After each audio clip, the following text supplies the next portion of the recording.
Hello friends, मैं हर्षित माहेश्वरी आप सभी का स्वागत करता हूं इन्वेस्टमेंट डायरीज़ में। आज हम बात करेंगे रिस्क एंड रिवॉर्ड से रिलेटेड। एक्चुअली आपने रिस्क एंड रिवॉर्ड से रिलेटेड तो काफ़ी वीडियोस देखे होंगे, बट उससे पहले हम बात करेंगे इन्वेस्टमेंट स्ट्रेटेजीज़ के बारे में या फिर कहें बिहेवियर के बारे में। हम स्टॉक मार्केट के बारे में तो जानते ही हैं, हमें बिल्कुल इस चीज़ का रहता भी है कि हमें भी स्टॉक मार्केट में काम करना चाहिए, क्या होता है, कैसे रिस्क मैनेज करें। प्रॉफिट सभी को दिखता है इस मार्केट में, बट उस रिस्क के बारे में कोई नहीं जानता है। प्रॉफिट पैसा बनाना किसे अच्छा नहीं लगता। तो आज हम बिहेवियर के बारे में बात करेंगे कि कितने तरह की स्ट्रेटेजीज होती है इस मार्केट में और हम किस स्ट्रेटेजीज में आते हैं। ओके, पहले आप इस पे वर्क करिए, देन फिर आप मार्केट के बारे में अपन बात करेंगे। ठीक है, तो 4 तरह की स्ट्रेटेजीज होती हैं। एक होती है इन्वेस्टिंग, दूसरी होती है स्पेकुलेशन, तीसरी होती है ट्रेडिंग और चौथी होती है बॉगल हेड्स। सो हम स्टेप बाय स्टेप इन स्ट्रेटेजीज को जानेंगे, इन बिहेवियर को जानेंगे कि होता क्या है और एज अ इन्वेस्टर और एज अ ट्रेडर में किस कैटेगरीज में फॉल करता हूँ। तो फर्स्ट कैटेगरी होती है इन्वेस्टिंग। इन्वेस्टिंग जनरली उन लोगों के लिए वो लोग प्रीफर करते हैं जिनका शॉर्ट टर्म होरिजन नहीं रहता इन्वेस्टमेंट का, जो लॉन्ग टर्म अपने जो फाइनेंशियल गोल है उसके अकॉर्डिंग अपना फाइनेंशियल प्लान बनाते हैं। मान लीजिए आपका अभी आप सर्विस किसी पर्टिकुलर सेक्टर में है, सर्विस सेक्टर में हो या फिर चलिए बिजनेस में भी है, बट आप सोच रहे हैं कि आज से 5 साल बाद या फिर 5 साल बाद मेरे फाइनेंशियल गोल ये रहेंगे, लाइक मुझे हाउस परचेज करना है या मुझे मेरी फाइनेंशियल जो नीड है उसको पूरा करना है या फिर जैसा भी रहता है फाइनेंशियल प्लानिंग के अकॉर्डिंग। तो आपका जो टाइम होरिजन है वो लॉन्ग टर्म के लिए 3 से 5 साल मिनिमम साइड पे। तो आप शॉर्ट टर्म इंट्राडे ट्रेड्स थोड़ी ना देखेंगे, आप लॉन्ग टर्म के लिए जाएंगे। अब लॉन्ग टर्म में आपको क्या करना पड़ेगा, लॉन्ग टर्म आप इन्वेस्टमेंट अगर करते हैं, इन्वेस्ट करेंगे आप जनरली आप आपका होमवर्क पहले अच्छे से करेंगे। आपको यानी किसी कंपनी में अगर आप इन्वेस्ट कर रहे हैं, सो आप पहले उसका फंडामेंटल्स देखेंगे, उसकी कॉम्पिटिटर्स वगैरह, उसके पूरी फंडामेंटल स्टडी करेंगे, उसके बाद आप उस स्टॉक में इन्वेस्ट करेंगे।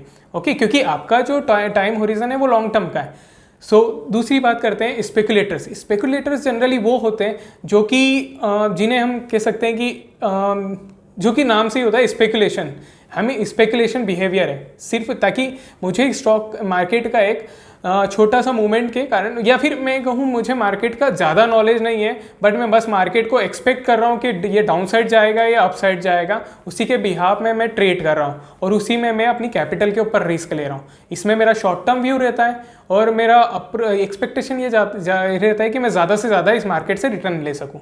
ओके, ये जनरली रिस्की होता है स्पेकुलेशन, क्योंकि इसमें आप वन साइडेड ट्रेंड देखते हैं मार्केट का। फिर थर्ड होता है ट्रेडिंग स्ट्रेटेजी। ट्रेडिंग स्ट्रेटेजी मतलब नाम से ही चीज़ क्लियर है कि ट्रेडर्स एज अ ट्रेडर्स जो कि इस मार्केट के छोटे छोटे मूवमेंट्स में काम करना चाहते हैं, जिनकी क्वांटिटी ज़्यादा रहती है, बट वो बस मार्केट का ट्रेंड के अकॉर्डिंग अपनी पोजीशंस बनाते हैं। अगर मार्केट बाय साइड है, सेल साइड है, तो वो छोटे से मूवमेंट के लिए अपनी क्वांटिटी बढ़ा देंगे और अपने थोड़े से मूवमेंट के में जो प्रॉफिट अपॉर्चुनिटी मिल रही है उसको ग्रैब करके वो उसको ग्रैब करेंगे पोजीशन को। ठीक है, उनका सिर्फ यही रहता है, ऐसा हम कहें तो जॉबर्स रहते हैं जो कि एक छोटे से मूवमेंट में प्रॉफिट गेन करके बाहर हो जाते हैं मार्केट में। उनका जो व्यू रहता है वो शॉर्ट टर्म और इंट्राडे का ही रहता है जनरली। और फिर बात करते हैं फोर्थ, बॉगल हेड्स की। बॉगल हेड्स जनरली एक नया टर्म आया है जो कि देखा जाए तो ऐसे इन्वेस्टर्स का ग्रुप है जो कि ऑलरेडी इन्वेस्टिंग कर चुका है, उससे फ्रस्ट्रेट हो चुका है, स्पेकुलेटर्स बन चुका है, उसके बाद ट्रेडर्स भी हो चुका है। ये सारी लेवल्स क्लियर करने के बाद अब वो मार्केट से बस ये चाहता है कि वो ज़्यादा स्टडी नहीं करना चाहता, वो बस ये चाहता है कि मार्केट जिस हिसाब से जिस ट्रेंड में चले या फिर मार्केट जिधर भी मूव हो वो उस अकॉर्डिंग उसका पोर्टफोलियो भी मूव हो। यानी बॉगल हिट्स क्या होते हैं, जनरली वो जो अपना इन्वेस्टमेंट है वो इंडेक्स ऑप्शंस या फिर जनरली म्यूचुअल फंड्स में लगाते हैं, जिसमें ज़्यादा आपको स्टडी करने की ज़रूरत नहीं रहती है। म्यूचुअल फंड्स फंड मैनेजर के थ्रू पूरा मैनेज होता है और जनरली म्यूचुअल फंड्स में भी इंडेक्स म्यूचुअल फंड्स वो ज़्यादा प्रीफर वो करते हैं, क्योंकि इंडेक्स अगर मूव करेगा तो ऑटोमेटिक यानी जो आपका रिटर्न है वो भी पॉजिटिव साइड रहेगा। मैंने आपको ये 4 स्ट्रेटेजीज़ के बारे में बताया, इन्वेस्टिंग, स्पेकुलेटिंग, ट्रेडिंग और बॉगल हेड्स।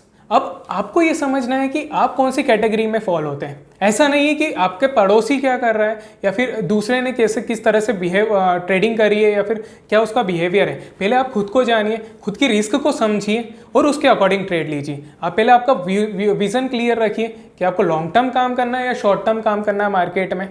और साथ में आपका ये व्यू, आप पहले आपकी रिस्क को आइडेंटिफाई करिए। हो सकता है कि आपके पड़ोसी जो है उसने पूरी कैपिटल के ऊपर रिस्क लिया हो, उसकी रिस्क कैपेसिटी ज़्यादा हो, बट आपकी रिस्क कैपेसिटी उस अकॉर्डिंग नहीं हो, और आप पता चल रहा है उसी को देखते हुए आप अग्रेसिव रिस्क ले रहे हो, और जो कि आपके कैपिटल के भी लिए काफ़ी रिस्की होगा। अब बात करते हैं हम रिस्क मैनेजमेंट के ऊपर। रिस्क क्या होती है? आई मीन अगर as a trader, as a investor में मार्केट में अगर ट्रेड भी करना चाहूँ या इन्वेस्टमेंट करना चाहूँ, तो मैं अपने रिस्क को कैसे आइडेंटिफाई करूँ और कैसे उसको डाइवर्सिफाई करूँ, इसके बारे में हम बात करेंगे। देखिए क्या होता है, आई मीन मार्केट से प्रॉफिट हर कोई लेना चाहता है और सभी को मार्केट अच्छा लगता है। वॉलेटिलिटी काफ़ी है इस मार्केट में, इसलिए सभी का इंटरेस्ट रहता है इस मार्केट में। हम बात करते हैं रिस्क के ऊपर कि कैसी रिस्क किस बिहेव के अकॉर्डिंग हम मार्केट में करना चाहिए, किस रिस्क में मैं आता हूँ, या मेरी रिस्क कैपेसिटी कैसी है इस मार्केट में। जनरली देखिए, आप पहले मार्केट में ट्रेड करें, आप चाहे किसी भी स्टॉक में इन्वेस्ट करें, उससे पहले आप आपकी फाइनेंशियल कंडीशन को जानें। आप कितना रिस्क ले सकते हैं और कितना टाइम होरिजन है, आप कितने टाइम तक इन्वेस्ट करना चाहते हैं, आपका बिहेवियर कैसा है, आप स्पेकुलेटर हैं या ट्रेडर हैं या इन्वेस्टर हैं। अगर इन्वेस्टर हैं तो आप एक लॉन्ग टर्म व्यू लेके चलिए कि मार्केट में आज से 5 साल बाद कहाँ जाएगा और कैसा क्या रहेगा। आप इन ब्लू चिप स्टॉक्स में आप जनरली इन्वेस्ट करें और फंडामेंटल चेक करके इन्वेस्टमेंट करें।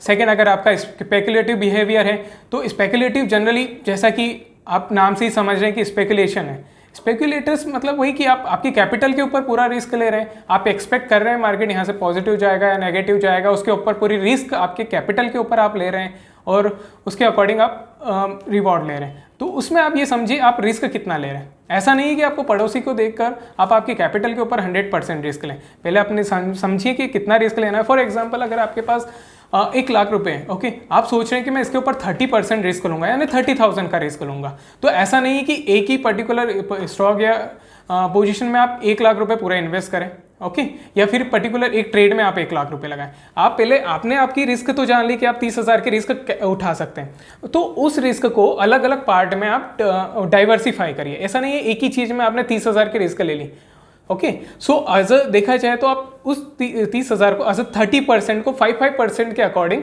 अलग अलग टाइम पे आप अटेम्प्ट करें रिस्क इन्वेस्टमेंट को। ऐसा नहीं कि एक ही इन्वेस्टमेंट या एक ही पोजीशन में आपने पूरा काम कर लिया, ठीक है। इससे क्या होगा, मान लीजिए अगर आपको थोड़ा लॉस भी होता है तो सेकंड आपके पास टाइम है या फिर आपके पास कैपिटल है उस चीज को रिकवर करने के लिए। अगर आप एक ही पोजीशन में इतना लॉस बियर करेंगे और अगर आपकी इस तरह की रिस्क कैपेसिटी नहीं है तो आप अननेसेसरी पैनिक भी होंगे, मार्केट को आप रॉन्ग बोलेंगे कि गलत है मार्केट में ट्रेडिंग यानी प्रॉफिट नहीं होता है। ये चीज़ें थोड़ा सा जो मेंटेलिटी जो जनरली चलती है वो होगी।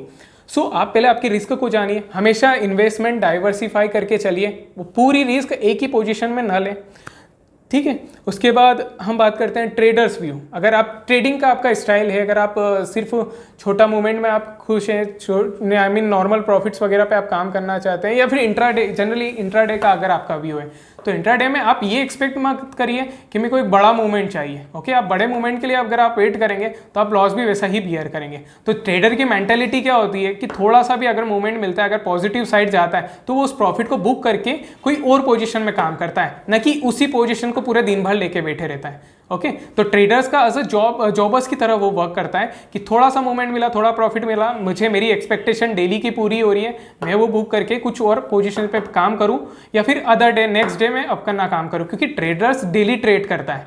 इन्वेस्टर एक बार यानी टाइम के अकॉर्डिंग इन्वेस्टमेंट करता है, ओके। और जो स्पेकुलेटर रहता है, स्पेकुलेटर क्या रहता है, एक बड़े डाउनफॉल या बड़े राइज के अकॉर्डिंग मार्केट में काम करता है। जब ज़्यादा जैसे न्यूज़ इवेंट पे ज़्यादा वर्क करते हैं स्पेकुलेटर्स, जैसे मान लीजिए आरबीआई की मॉनेटरी पॉलिसी आ रही है या स्टॉक्स के रिजल्ट्स जो आते हैं, क्वार्टरली रिजल्ट्स आते हैं, उस पर स्पेकुलेटर्स ज़्यादा एग्रेसिव होते हैं, ओके। और अच्छा देखिए, अगर आपको इन तीनों चीज़ों में नहीं समझ में आ रहा है, आप ज़्यादा स्टॉक मार्केट पे स्टडी नहीं करना चाहते हैं, आपके पास इतना टाइम नहीं है कि मैं इतना पर्टिकुलर स्टॉक के अंदर इतना इन्वेस्ट करूं टाइम, उसके ऊपर इतना होमवर्क करूं, फंडामेंटल्स जानूं। कई बार क्या होता है कि देखिए, आप कितना भी अच्छे फंडामेंटल जानते हो, मार्केट का, स्टॉक का जानते हो, बट कई बार स्टॉक्स वो बिल्कुल 52 वीक लो पे ट्रेड करते हैं या फिर आपके इन्वेस्टमेंट पोर्टफोलियो को वो नेगेटिव शो करते हैं, ओके। तो एज मान लीजिए अगर आप मार्केट के बारे में ज़्यादा नहीं जानते या ज़्यादा फंडामेंटल एनालिसिस नहीं करना चाहते तो आप बॉगल हेड्स स्ट्रेटेजी पे वर्क कर सकते हैं। इसमें क्या होता है, जनरली म्यूचुअल फंड्स, जो कि काफ़ी, आई मीन म्यूचुअल फंड्स बहुत अच्छी चीज़ है, एक लॉन्ग टर्म में आपको एक अच्छा रिजल्ट देती है, ठीक है।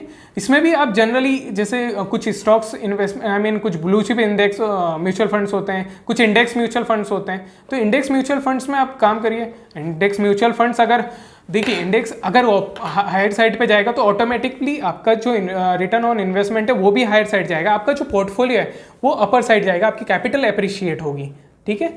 सो इसमें आपका लॉन्ग टर्म होरिजन रहेगा वर्किंग को लेकर। सो अब आप समझ चुके होंगे कि आप किस कैटेगरीज में आते हैं, किस इन्वेस्टमेंट कैटेगरीज में आते हैं, और अब आप आई थिंक अब आप और अच्छे से डिसीजन ले पाएंगे इस मार्केट में इन्वेस्ट करने का कि आपको किस बिहेवियर के अकॉर्डिंग आप इन्वेस्ट करेंगे, न कि लोगों को देखकर आप इन्वेस्टमेंट करेंगे। ठीक है। आपके कुछ भी क्वेश्चंस रहे इस टॉपिक से रिलेटेड आप हमें कमेंट बॉक्स में मेंशन करके दे सकते हैं, हम ट्राई करेंगे उसको सॉल्व करने का। और अधिक जानकारी के लिए इस इन्वेस्टमेंट डायरीज को सब्सक्राइब करें, आपको नए से नए टॉपिक्स भी मार्केट से रिलेटेड जानकारियाँ मिलेगी।